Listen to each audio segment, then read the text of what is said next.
बोलिए प्रेम से श्री सद्गुरु महाराज की जय। श्री सद्गुरु महाराज की जय। श्री सद्गुरु महाराज की जय।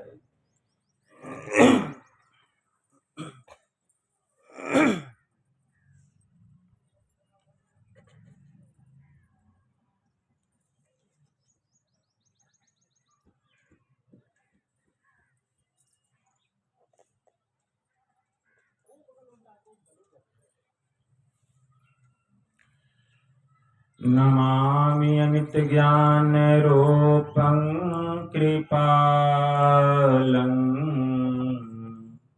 अगम बोधदाता सुबुद्धि निधि विशालं क्षमाशीलयति धीर गंभीर ज्ञानम् धर्मकील दृढ़धीर समधीर ध्यानम् जगत त्राणकारी अघारी उदारम् भगत प्राण रूपं दयागुण अपारम् नमो सतगुरुम ज्ञान दाता सुस्वामी नमामि नमामि नमामि नमामि नमामि नमामि नमामि महाराज सद्गुरु है राजन को राजा है जिनकी कृपा से सर सर्व काजा भने में ही सोई परम गुरु नमामि नमामि नमामि नमामि नमामि नमामि नमामि नमामि नमामि। श्री सद्गुरु महाराज की जय। अव्यक्त रूप में प्रातः स्मरणीय अनंत श्री परम विभूषित परमाराध्य संत सद्गुरु महाराज के पावन कमल चरणों में बारंबार नमन। आदरणीय सत्संग प्रेमी गुरुजनों, भक्तिमती माताओं एवं धर्मशिला बहनों, आप लोगों को सर्वविदित हो चुका है यह संतमत सत्संग का वार्षिक आयोजन हमारे आदरणीय अनूपलाल कुशवाहा जी ने स्वेच्छानुसार बड़े ही हर्षोल्लास के साथ घर परिवार के समस्त लोगों ने मिलजुल कर हर वर्ष की भांति इस वर्ष भी यह संत मत सत्संग का आयोजन अपने गृह प्रांगण में प्रारंभ करा रहे हैं। यह सत्संग हो रहा है, बड़ी ही खुशी की बात है, क्योंकि सत्संग सबको नहीं मिलता है, बड़े भाग्य से मिलता है। इस संत मत सत्संग के द्वारा ज्ञान योग युक्त एकमात्र ईश्वर भक्ति का संदेश दिया जाता है, उपदेश दिया जाता है। प्रत्येक प्राणी मात्र को बोध कराया जाता है कि ज्ञान क्या है, योग क्या है, भक्ति क्या है, जीव क्या है, माया क्या है, ब्रह्म क्या है। इन सभी रहस्यमयी बातों का ज्ञान सत्संग के माध्यम से यह जो जीव अबोध बना हुआ है, सत्संग श्रवण करते करते एक दिन वह सुबोध और परम ज्ञानी हो जाता है। अभी संत स्तुति और गुरु वंदना से पाठ का शुभारंभ हुआ। हम लोगों ने अति ही मनोयोग पूर्वक भक्ति युक्त ढंग से पाठ का श्रवण किया। तत्पश्चात श्री रामचरितमानस सार सटीक तृतीय सोपान अरण्य कांड से भी हम लोगों ने पाठ का श्रवण किया। पाठ के क्रम में हम लोग नवधा भक्ति के संबंध में श्रवण कर रहे थे। भगवान श्री राम के मुखारविंद से माता सबरी को उपदेश करते हुए भगवान श्री राम ने माता सबरी को 9 प्रकार की भक्ति बतलाई, और 9 प्रकार की भक्ति के अंत में भगवान ने क्या कहा कि 9 मह एकौ जिन्हके होई, नारी पुरुष सचराचर कोई, सोई अतिशय प्रिय भामिनी मोरे, असकल प्रकार भक्ति दृढ़ तोरे। मतलब भगवान ने कहा कि ऐ भामिनी मतलब ऐ सुंदरी, भामिनी का मतलब सुंदरी, लेकिन सबरी सुंदर तो थी नहीं, तो फिर सुंदरी क्यों? इसलिए कि वह भक्ति के सभी अंगों में पूर्ण थी, वह भक्ति के परम प्रकाष्ठा को प्राप्त कर चुकी थी। जो भक्ति के परम प्रकाष्ठा को प्राप्त कर लेते हैं, भक्ति के सभी अंगों में पूर्ण हो जाते हैं, वे प्रभु की दृष्टि में सुंदर होते हैं। इसलिए माता सबरी को भगवान श्री राम क्या करें, ऐ सुंदरी मैंने तुझे 9 प्रकार की भक्ति बतलाई, और 9 प्रकार की भक्ति में अगर कोई एक भी प्रकार की भक्ति करता हो, चाहे वह नर हो, नारी हो या नपुंसक ही क्यों न हो, वह मुझे अतिशय प्यारा है, अतिशय प्यारा है। अब एक बात का आप लोग ख्याल रखेंगे कि जब तक प्रवचन न होता रहेगा, यहाँ सामने कोई नहीं आएंगे, दूर से ही प्रणाम करके जहां जगह मिलेगा बैठ जाएंगे, कोई भी हो, और सब लोग इस कार्य में मदद करेंगे। क्योंकि जब सत्संग प्रारंभ हो जाता है तो 33 कोटि देवता सामने बैठे रहते हैं, आप उनके माथे पर अपना पैर रखते हैं, तब आकर के गुरु महाराज को प्रणाम करते हैं। तो यह प्रणाम जो है वह अपमान में बदल जाता है। इसलिए इस बात को हमेशा याद रखिए। आप लोग पुराने सत्संगी हैं, नए लोगों को यह बात समझाई जाती है। तो मैं क्या कह रहा था, मैं कुछ कह रहा था ना, क्या कह रहा था?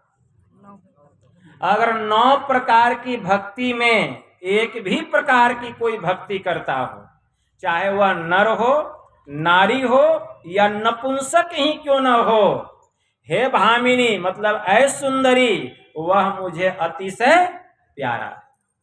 भगवान ने कहा एक भी प्रकार की भक्ति, तो एक प्रकार की ही भक्ति ले लें। तो भगवान श्री राम ने क्या कहा, प्रथम भगति संतन कर संगा, कि मेरी पहली भक्ति है संतों का संग करना। अगर संत का संग हो जाए तो परमात्मा की जो प्रथम भक्ति है वह हम लोगों को प्राप्त हो जाए, लेकिन संत का संग होना चाहिए। भगवान श्री राम ने सनकादिक ऋषियों से कहा था कि संत संग अपवर्ग कर, अकामी भवकर पंथ, कहीं संत कवि कोविद, श्रुति पुराण सदग्रंथ। वहां भी भगवान श्री राम माता सबरी को कह रहे हैं, और यहां भी प्रभु श्री राम ही कह रहे हैं, लेकिन किनको कह रहे हैं? सनकादिक ऋषियों को कह रहे हैं कि संतों का संग करना यह अपवर्ग का मार्ग है, यह मोक्ष का मार्ग है, यह निजात का मार्ग है। निजात मोक्ष मतलब क्या होता है? छुटकारा। किससे? संसार के दुखों से, संसार के बंधन से, जन्म मरण के चक्र से। अगर हम संतों का संग करेंगे तो एक दिन संसार के दुखों से छूट जाएंगे, इस आवागमन के चक्र से छूट जाएंगे। क्योंकि इस संसार में सबसे बड़ा दुख क्या है? तो गुरु महाराज की वाणी में आया, आवागमन सम दुख दूजा, है नहीं जग में कोई। इसके निवारण के लिए प्रभु भक्ति करनी चाहिए।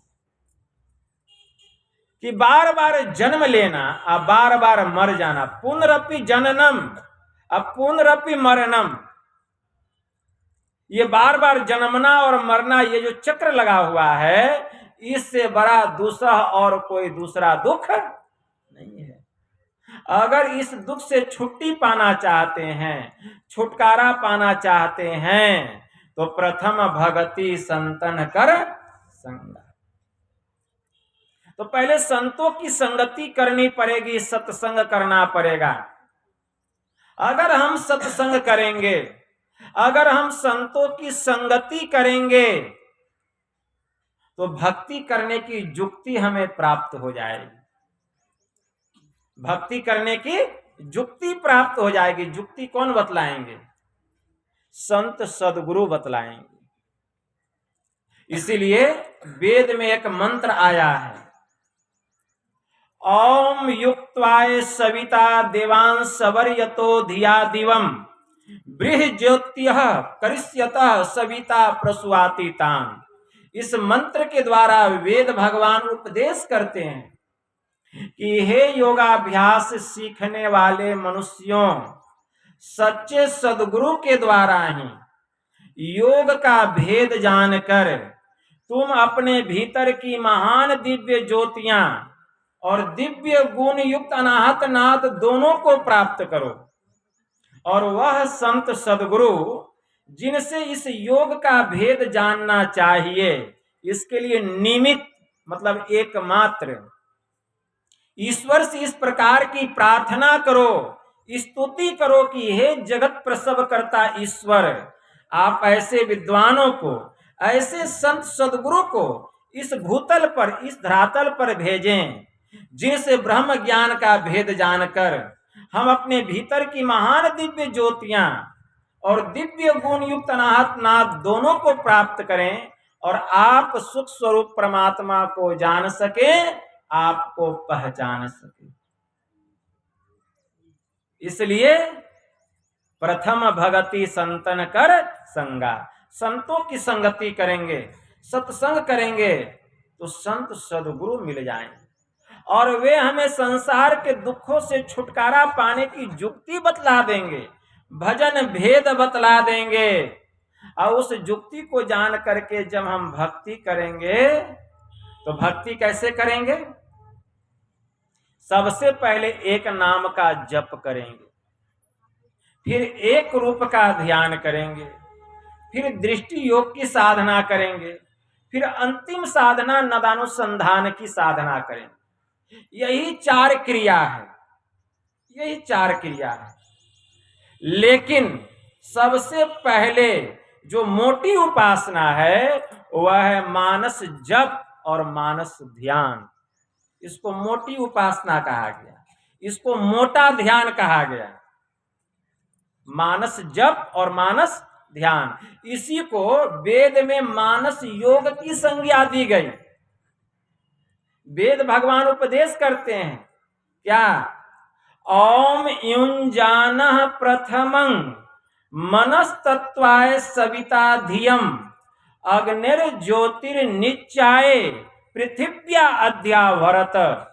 इस मंत्र के द्वारा वेद भगवान उपदेश करते हैं कि हे मनुष्यों, अगर तुम उस जगत प्रसव करता, सृष्टि करता, सर्वेश्वर का तत्व ज्ञान प्राप्त करना चाहते हो, तो सबसे पहले बुद्धि योग करो, मतलब सत्संग करो। फिर मानस योग करो, मतलब मानस जप और मानस ध्यान करो। फिर अग्नि की ज्योतियों को एक करके योग की दृढ़ भूमि पर अपने आप को अच्छी प्रकार धारण करो। अग्नि की ज्योति मतलब दृष्टि की दोनों धार को एक करो।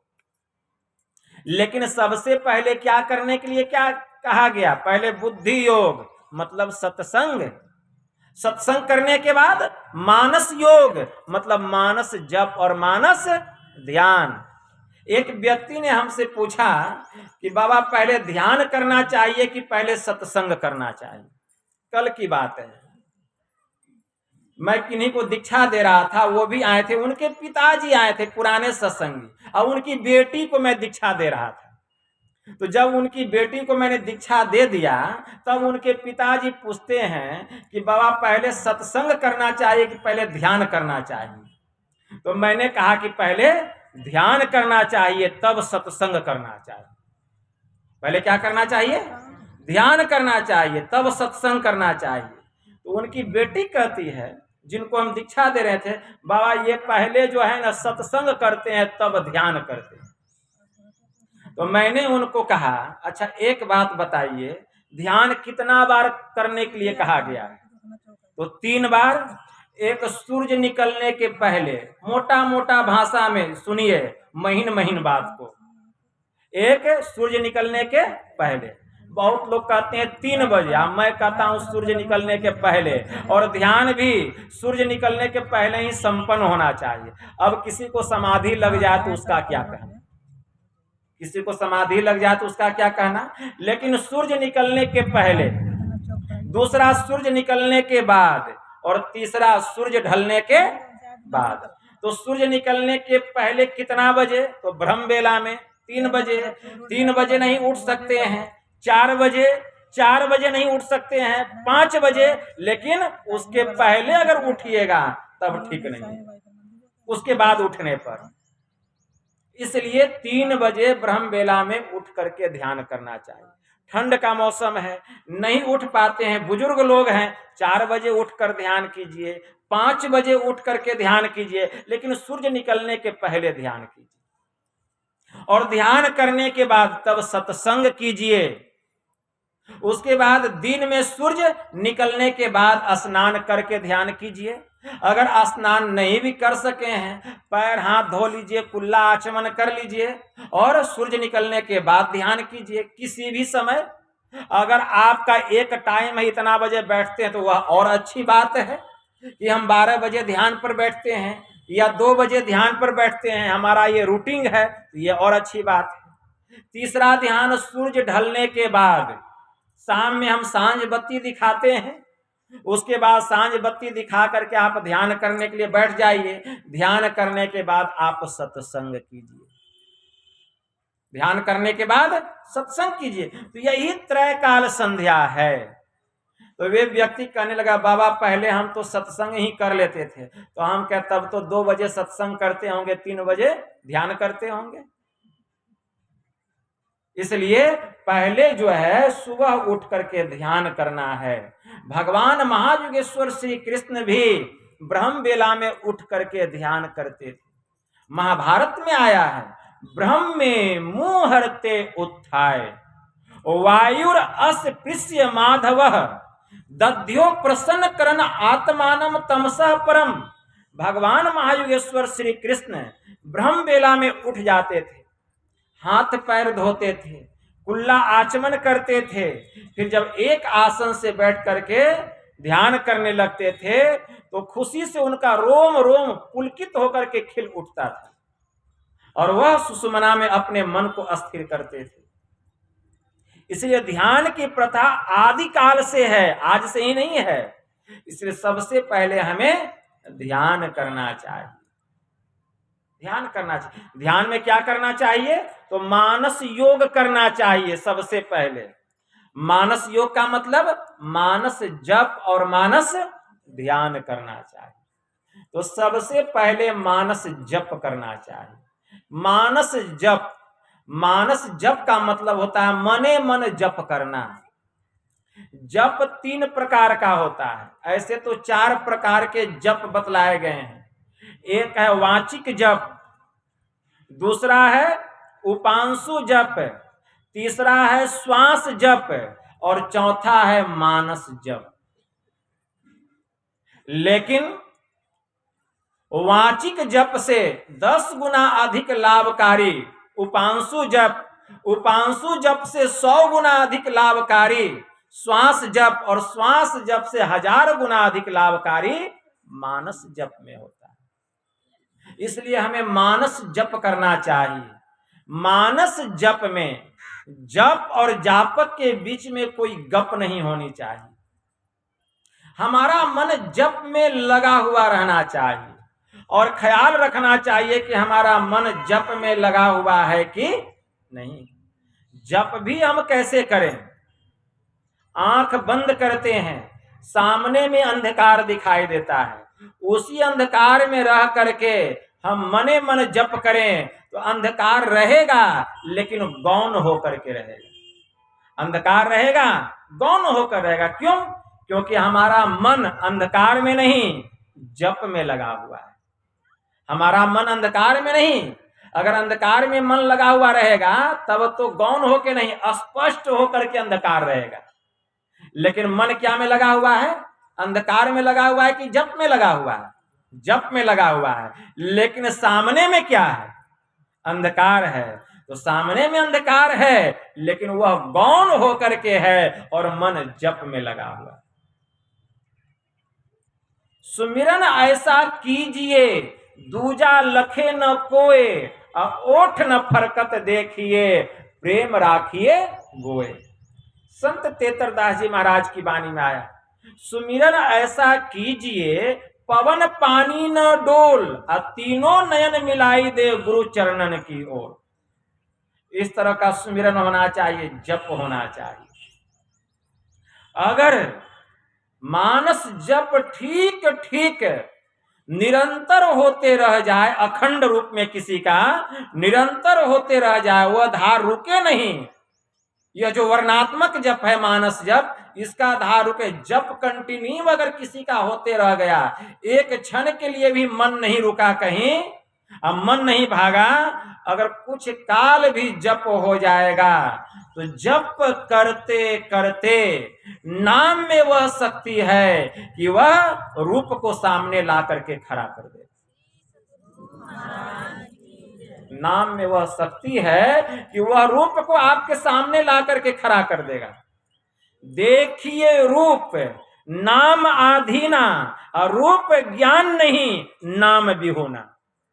मतलब देखिए रूप नाम अधीना, रूप को नाम के अधीन समझना चाहिए। क्यों? क्योंकि बिना नाम के रूप का ज्ञान होने वाला नहीं है। इसलिए देखिए रूप नाम अधीना, और रूप ज्ञान नहीं नाम विहुना। मतलब बिना नाम का रूप का ज्ञान होने वाला नहीं है। इसलिए अगर हम ठीक ठीक मानस जप करेंगे तो जप संबंधी रूप हमारे सामने प्रकट हो जाएगा। तब जप वहां पर करना बंद कर दीजिए और अपने मन को, जो मन जप में लगा हुआ था कंटिन्यू, उस मन को अब रूप में लगा दीजिए।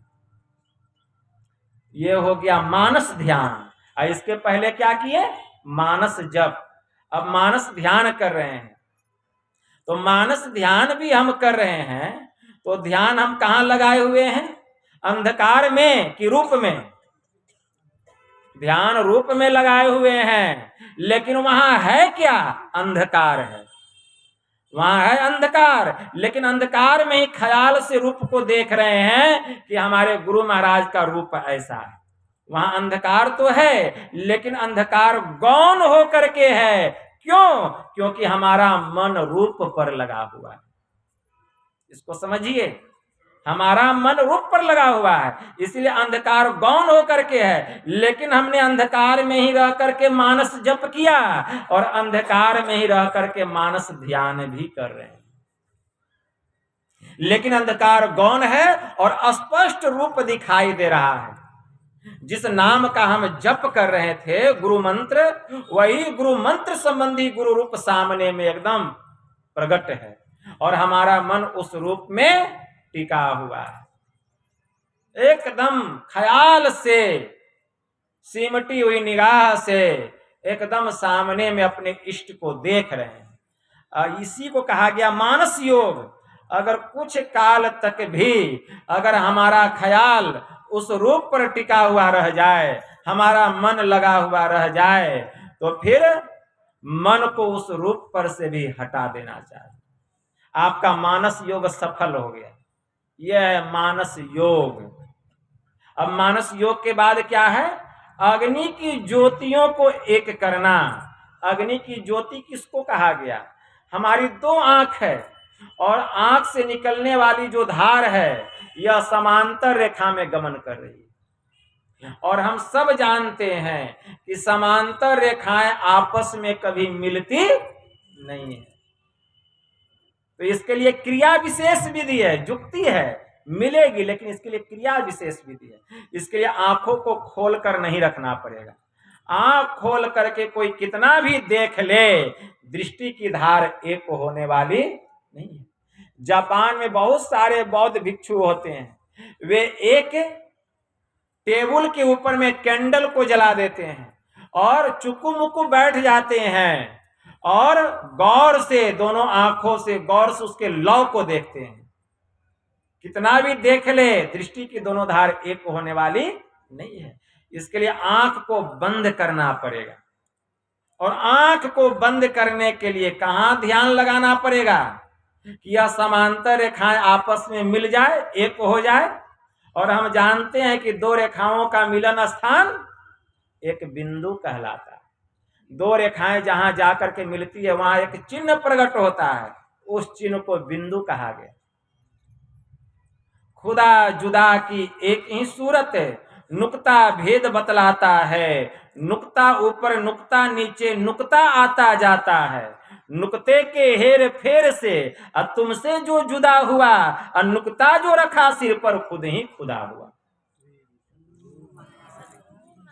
इसलिए कहां रखना है दृष्टि की दोनों धारों को, कहां एक करना है? अग्नि की ज्योतियों को कहां एक करना है? तो आंख बंद करके योग की दृढ़ भूमि। योग की दृढ़ भूमि किसको कहा गया? आंख से नीचे के भाग को पिंड कहा गया, आंख से ऊपर के भाग को ब्रह्मांड कहा गया। और उन दोनों का जहां संधि है, बाहर में नहीं, बहुत लोग बाहर में दिख रहा, बाहर में नहीं, इसके भीतर में। योग की दृढ़ भूमि बाहर में नहीं है, इसके भीतर में है।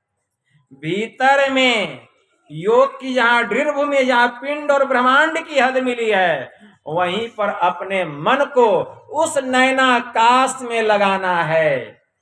वहां मन को लगाना है, वहां भी मन को ही लगाना है, सब जगह मन को ही लगाना है। मंत्र में भी मन को लगाना है, तो मानस जप। रूप में मन को लगाना है, मानस ध्यान। और योग की दृढ़ भूमि पर मन को लगाना है, तो दृष्टि योग। जब वहां मन को लगाएंगे तो क्या होगा? मन वहां से भागेगा, मन भागेगा। मन को समेट समेट करके वहां लगाएंगे, लेकिन फिर भी मन भागेगा। जितना बार मन भागे, मन को समेट समेट करके लगाइए। जो ध्यान करता है उसी को पता चलता है कि मन कैसा है, सबको पता नहीं चलता है। वहां मन लगाए हुए हैं, पता भी नहीं चलेगा मन कब कलकत्ता चला गया। वहां मन को फिर लगाए, पता नहीं चलेगा कब चाइना चला गया, रूस, जापान, नॉर्वे, स्वीडन, कहां कहां क्षण भर में मन चला जाता है। इतना तेज गति तो संसार में किसी यान का नहीं है जितना तेज गति से मन का है, ठीक है ना।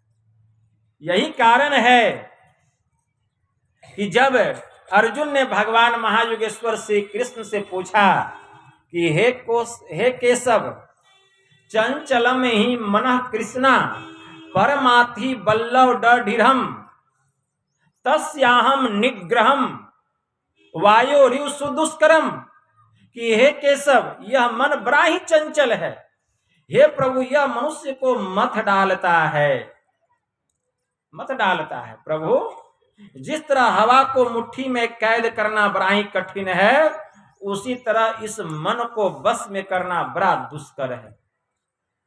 तस्याहम निग्रहम मन्ये वायोरिव दुष्करम।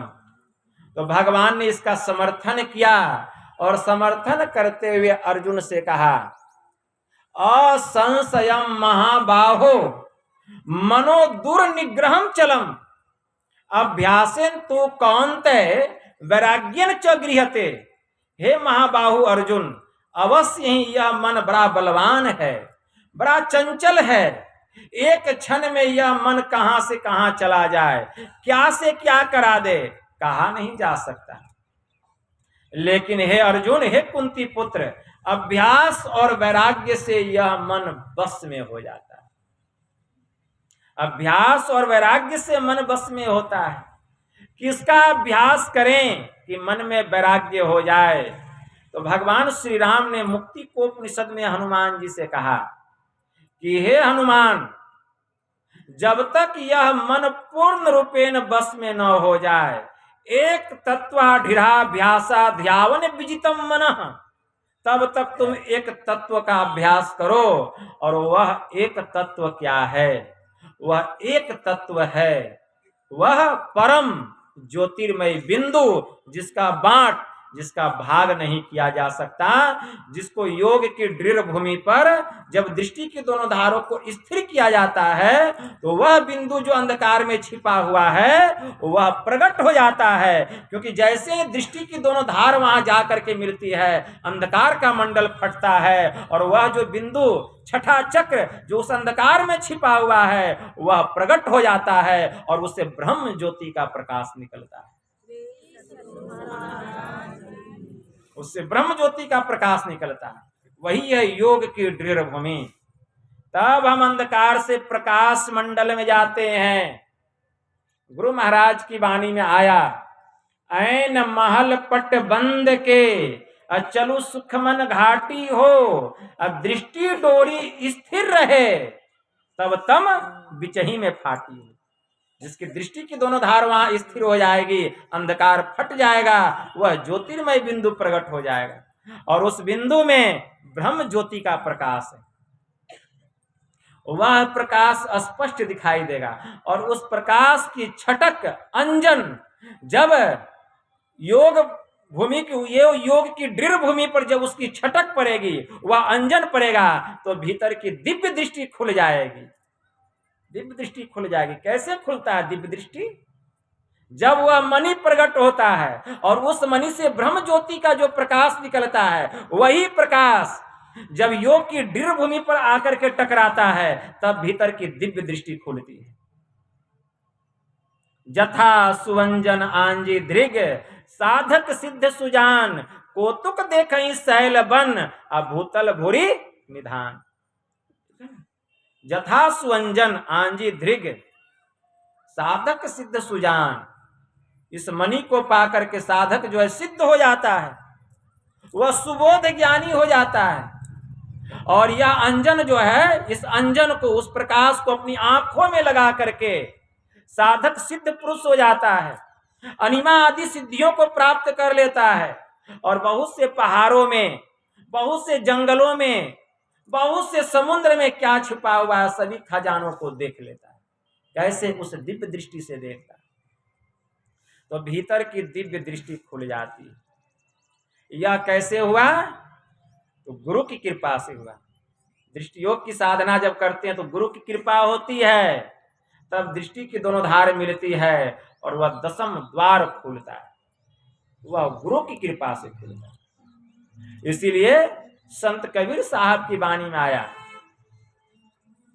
गुरुदेव बिना जीव की कल्पना न मिटे, और गुरुदेव बिना जीव का भला नहीं, और गुरुदेव बिना जीव का तिमिर नहीं नासे, समुझी विचारी ले मन माही, राह बारिक गुरुदेव ते पाइये, जन्म अनेक की अटक खोले, कहे कबीर गुरुदेव पूरन मिले, जीव और शिव तब एक तोले। गुरुदेव के भेद को जीव तो जाने नाही, जीव तो अपनी बुद्धि ठाने, गुरुदेव कारी ले जीव को भव सिंधु से, फेरी ले सुख के सिंधु आने, बंद कराए दृष्टि को फेरी भीतर करे, घट का पाट गुरुदेव खोले, कहे कबीर तू देख संसार में, अरे गुरु समान नहीं कोई तोले। जब गुरु की कृपा होती है तब वह घट का पाट जो है, मतलब यह जो पर्दा है अंधकार का, घट के भीतर में वह पर्दा खुल जाता है, तब उस विभूति का दर्शन होता है। तो साधारण बात नहीं है, भीतर की दिव्य दृष्टि खुल जाती है, तब हम दृष्टि योग की क्रिया में निपुण हो जाते हैं, कुशल हो जाते हैं, प्रांगत हो जाते हैं। ये है दृष्टि योग की क्रिया। जैसे दृष्टि योग की क्रिया किए, अब भीतर में अंधकार नहीं, अब क्या हो गया? प्रकाश। अब प्रकाश हो गया। अंधकार में रह करके तो हमने मानस जप, मानस ध्यान किया, दृष्टि योग की भी साधना हमने अंधकार में ही रह करके किया, लेकिन जैसे दृष्टि की दोनों धार मिल गई, अब अंधकार नहीं, अब वहां प्रकाश हो गया। कैसा प्रकाश?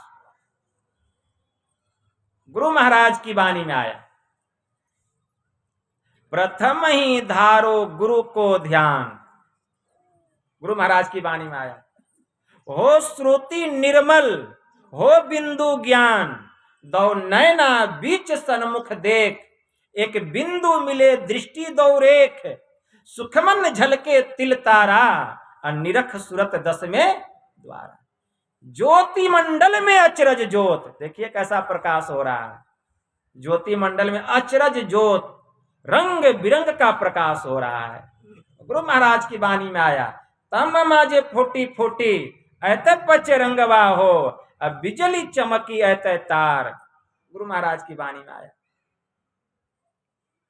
नाना प्रकार का प्रकाश हो रहा है, नाना रंग का प्रकाश हो रहा है, ऐसा प्रकाश हो रहा है। और अब प्रकाश मंडल में रह करके हम लोग शब्द साधना करते हैं। शब्द साधना मतलब अजपा जप, ठीक है, अजपा जप। बहुत लोग के मन में जिज्ञासा होती है कि अजपा जप किसको कहा गया, अजपा जप किसको कहा गया। अरे जो अजपा जप होता है उसका हम लोग ध्यान करते हैं, और जो वर्णात्मक नाम होता है उसका जप करते हैं। वर्णात्मक नाम का जप होता है और ध्वन्यात्मक नाम का ध्यान होता है। अब भीतर में जो अजपा जप हो रहा है वह बिना किसी कंप के, बिना किसी ठोकर के हो रहा है, ठीक है ना, बिना किसी ठोकर के हो रहा है। उस जप में जिसकी सूरत लग जाएगी, जिसका मन लग जाएगा, वह निर्मल सूरत, वह पवित्र सूरत लग जाएगी, वह सीधे कहां चली जाएगी? वह सीधे प्रभु के धाम में चली जाएगी। प्रभु के धाम में वह सूरत चला जाएगा। तो प्रकाश मंडल में रह करके अब हम क्या करेंगे? शब्द साधना करेंगे। शब्द साधना अंधकार में ही भी रह करके लोग करते हैं। शब्द साधना अगर किसी के भीतर में प्रकाश नहीं हुआ है तो भी शब्द साधना कर सकता है, लेकिन प्रकाश मंडल में जाकर के जो शब्द साधना करेंगे और उसमें जितना जल्दी तरक्की मिलेगी, अंधकार में रह करके उतना जल्दी तरक्की मिलने वाली नहीं है। इसलिए प्रकाश मंडल में जाना पड़ेगा, और प्रकाश मंडल में जाकर के फिर ध्वन्यात्मक नाम का ध्यान करना पड़ेगा। गुरु बतलाएंगे वह कौन कौन नाम है। गुरु महाराज की वाणी में आया, बजती है 5 नौबते, सुनी एक एक को, प्रति एक पे चढ़ी जाए के, निज ना खोजना, पंचम बजे धुर घर से, जहां आप विराजे, अब गुरु की कृपा से मैं ही तह पहुंची खोजना। बजती है 5 नौबते, 5 मंडल पर, पांचों मंडल का जो केंद्रीय नाद है, अनहद प्रकार के शब्दों के साथ में वह केंद्रीय नाद की भी वर्षा हो रही है, और सार शब्द भी हो रहा है और नाना प्रकार के शब्द भी हो रहे हैं, लेकिन उसकी अनुभूति कौन करेगा?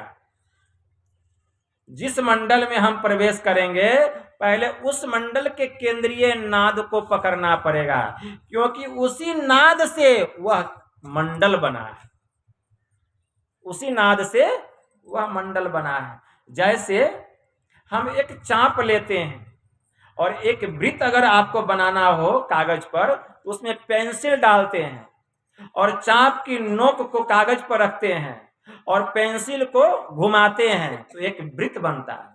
उस वृत्त का केंद्र क्या कहलाता है? जहां पर चाप का नोक रखा गया वही उस वृत्त का केंद्र होता है। अगर वह केंद्र नहीं होता तो वृत्त नहीं होता। उस वृत्त का कारण क्या है? केंद्र है। वृत्त का कारण केंद्र है, ठीक है ना। बिना केंद्र का कोई मंडल नहीं बन सकता, बिना केंद्र का कोई मंडल नहीं बन सकता, गुरु महाराज ने भी कहा है। इसीलिए केंद्र पर से केंद्रीय शब्द की उत्पत्ति होती है। तो स्थूल मंडल, सूक्ष्म मंडल, कारण मंडल, महाकारण मंडल, केवल्य मंडल, ये 5 मंडल है। अब पांचों मंडलों का 5 केंद्र है। स्थूल मंडल और सूक्ष्म मंडल की जो संधि है उसको स्थूल मंडल का केंद्र आज्ञा चक्र 10वां द्वार कहा गया। सूक्ष्म मंडल और कारण मंडल की जो संधि है उसको सूक्ष्म मंडल का केंद्र त्रिकुटी महल कहा गया। कारण मंडल और महाकारण मंडल की जो संधि है उसको कारण मंडल का केंद्र महाशून्य कहा गया। महाकारण मंडल और केवल्य मंडल की जो संधि है उसको महाकारण मंडल का केंद्र भंवर गुफा कहा गया और केवल्य मंडल के केंद्र स्वयं परमपिता परमात्मा को बतलाया गया। यही 5 मंडल है और पांचों मंडल का 5 केंद्र है। इसको खूब याद रखिए। तो केंद्र पर से उस मंडल पर शब्द हो रहा है। जैसे हम स्थूल मंडल के केंद्र पर चढ़ाई करते हैं आज्ञा चक्र 10वें द्वार में दृष्टि योग की साधना के द्वारा, हम जब उस केंद्र में प्रवेश करते हैं, सुषुम्ना में जब हम प्रवेश करते हैं, 10वें द्वार में जब हम प्रवेश करते हैं तो वहां अनहद प्रकार के शब्दों की वर्षा होती। बिंद में तहनाद बोले रैन दिवस सुहावनम, अनहद प्रकार के शब्दों की वर्षा होती है। अनहद प्रकार के शब्दों को हम सुनते हैं, लेकिन जो कोई बिरले ही ऐसे साधक होते हैं जो नदानुसंधान की क्रिया को ठीक ठीक जान करके उस सूक्ष्म मंडल पर जो नाना प्रकार के शब्द हो रहे हैं, उस नाना प्रकार के शब्दों में जो केंद्रीय नाद है, मध्य से वह धार आ रहा है नीचे की ओर, उस शब्द को हम पकड़ते हैं। जब मध्य में हम ध्यान लगाते हैं तब उस शब्द को हम पकड़ते हैं, और वह शब्द पकड़ने की कला संत सदगुरु बतलाते हैं कि उस शब्द को हम कैसे पकड़ेंगे। दूसरी बात, वह कौन सा शब्द है उसका भी पता संत सदगुरु बतलाते हैं। तब उस शब्द को हम पकड़ते हैं। कौन पकड़ता है? हमारी सिमटी हुई सूरत, हमारी बिखरी हुई सूरत नहीं, सिमटी हुई सूरत। इसके साथ में 4 अंतःकरण की इंद्रियां रहती है। मन रहता है सूरत के संग में, बुद्धि रहती है सूरत के संग में, चित्त रहता है सूरत के संग में, अहंकार रहता है सूरत के संग में। ये 4 अंतःकरण की इंद्रियों के संग में रह करके हमारी सिमटी हुई सूरत सूक्ष्म मंडल के केंद्रीय नाद को पकड़ती है, और जैसे ही उस नाद को पकड़ती है उसके गुण से यह सूरत प्रभावित हो जाती है। वह जो केंद्रीय नाद है अपने साथ में वह नाद केंद्र के गुण को लिए रहता है, और जो सूरत उस नाद को पकड़ती है वह भी उसके प्रभाव में आ जाती है, उस शब्द के प्रभाव में आ जाती है, और उस शब्द के साथ जो केंद्रीय गुण है उस केंद्रीय गुण के प्रभाव में आ जाती है। कौन? सिमटी हुई सूरत। और वही सूरत उस नाद को पकड़ करके सूक्ष्म मंडल के केंद्र पर चढ़ाई करती है। क्यों? क्योंकि वह ऐसा यान है, इतना तीव्र यान है, इतना तेज गति से हम उस यान पर बैठ जाते हैं और इतना तेज गति से हम चलते हैं कि वैसी गति तो मन की भी नहीं है। उतना तेज गति जितना उस शब्द की गति है, उस यान की गति है, मन का भी वैसा गति नहीं है, धीमा पड़ जाता है। और उस यान पर बैठ करके हम सूक्ष्म मंडल के केंद्र त्रिकुटी महल पर चढ़ाई करते हैं। जैसे त्रिकुटी महल पर जाते हैं, उसके केंद्र पर चढ़ाई करते हैं, परिणाम क्या होता है? हमारी सूरत त्रिकुटी महल पर चढ़ाई करके सूक्ष्म जगत को पार कर जाती है, सूक्ष्म मंडल को पार कर जाती है, रूप जगत को पार कर जाती है और अदृश्य जगत में वह गमन करती है, जिसको कारण मंडल कहा गया।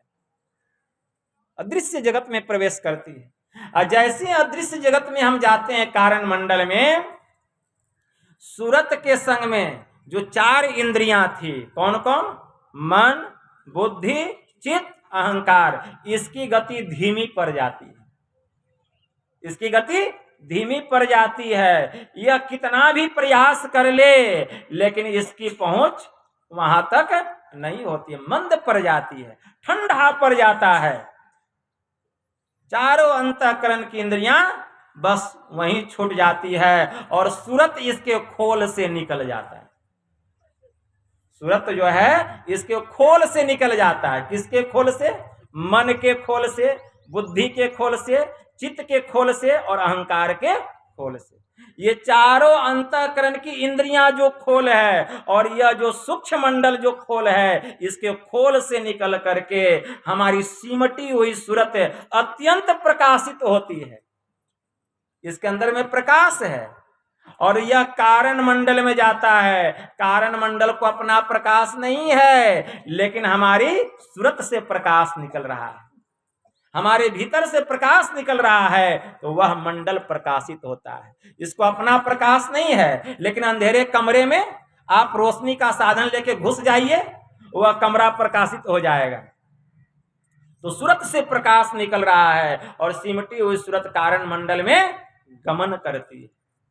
वहां भी अनहद प्रकार का झनकार हो रहा है, नाना प्रकार के शब्द हो रहे हैं। संत कबीर साहब की वाणी में आया, यही घट चंदा, यही घट सूर, यही घट बाजे अनहद तूर, यही घट बाजे तबल निशान, बहिरा शब्द सुने नहीं कान।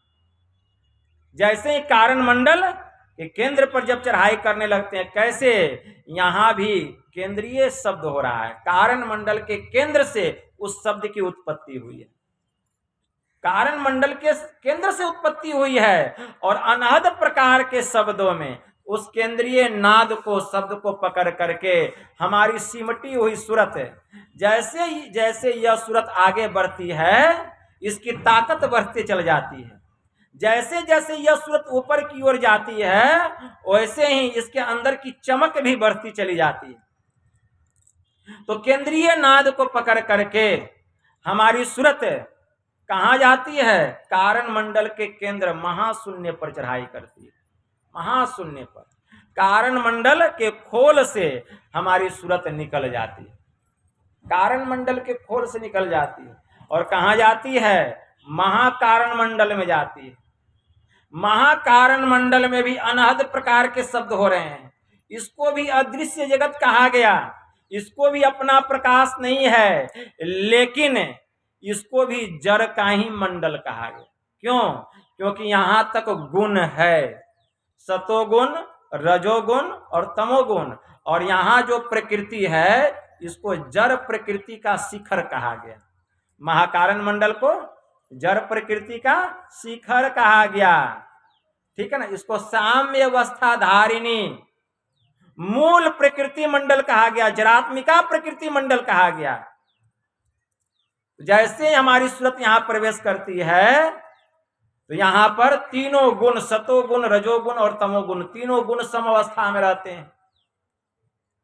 यहां भी अनहद प्रकार के शब्द होते हैं। अनहद प्रकार के शब्दों में केंद्रीय शब्द को हमारी सिमटी हुई सूरत पकड़ती है और पकड़ करके जड़ मंडल को पार करते हुए इसके शिखर पर चढ़ाई करती है।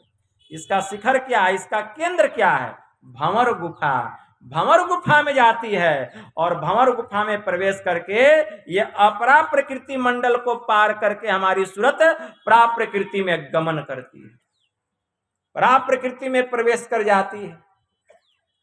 और जब प्राप प्रकृति में प्रवेश करती है तो इसको निर्गुण निराकार कहा गया। क्यों? क्योंकि यहां किसी भी प्रकार का गुण नहीं है। यहां न सतोगुण है, न रजोगुण है, न तमोगुण है। यह मंडल चेतन मंडल है। यह तीनों गुणों से रहित है, तीनों गुणों से परे है। इसीलिए इसको सतलोक कहा गया। यह सतलोक का स्थान है। और यहां अनहद प्रकार के शब्द नहीं होते हैं, यहां केवल सार शब्द होता है। और उस सार शब्द की अनुभूति एक बार सूरत को हो जाए, सिमटी हुई सूरत को, तो जड़ मंडल के केंद्रीय शब्द को हमारी सूरत पकड़ती थी। लेकिन चेतन मंडल में जो ब्रह्म का ब्रह्मनाद हो रहा है, इसको सूरत नहीं बल्कि वह शब्द ही सूरत को पकड़ लेता है। शब्द ही सूरत को पकड़ लेता है। क्यों? उसमें आकर्षण है, चुंबकीय गुण है।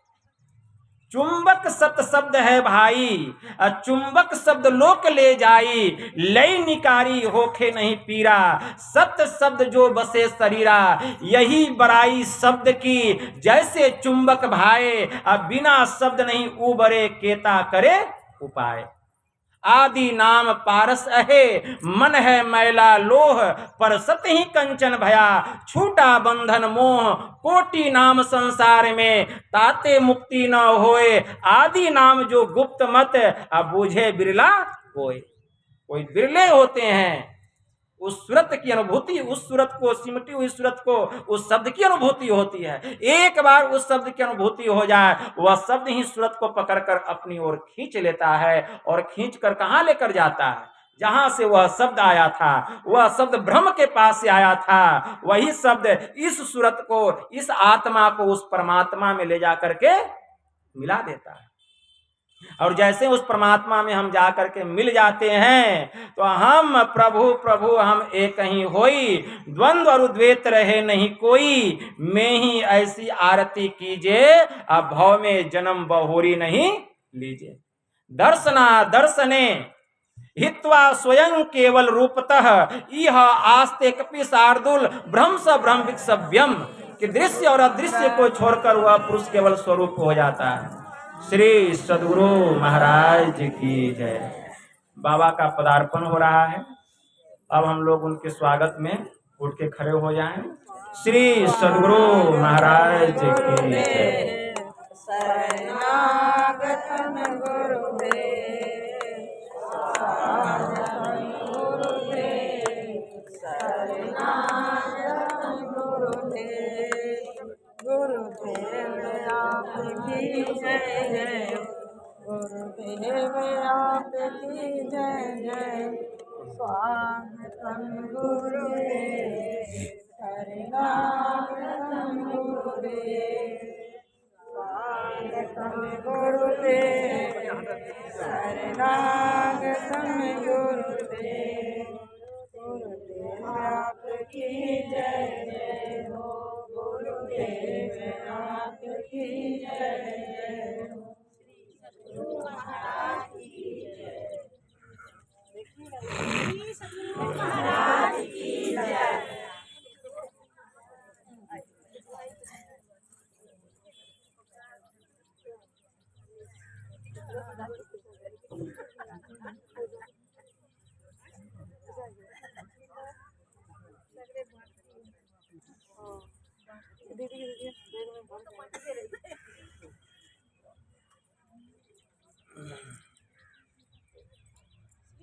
सद्गुरु महाराज की जय, श्री सद्गुरु महाराज की जय।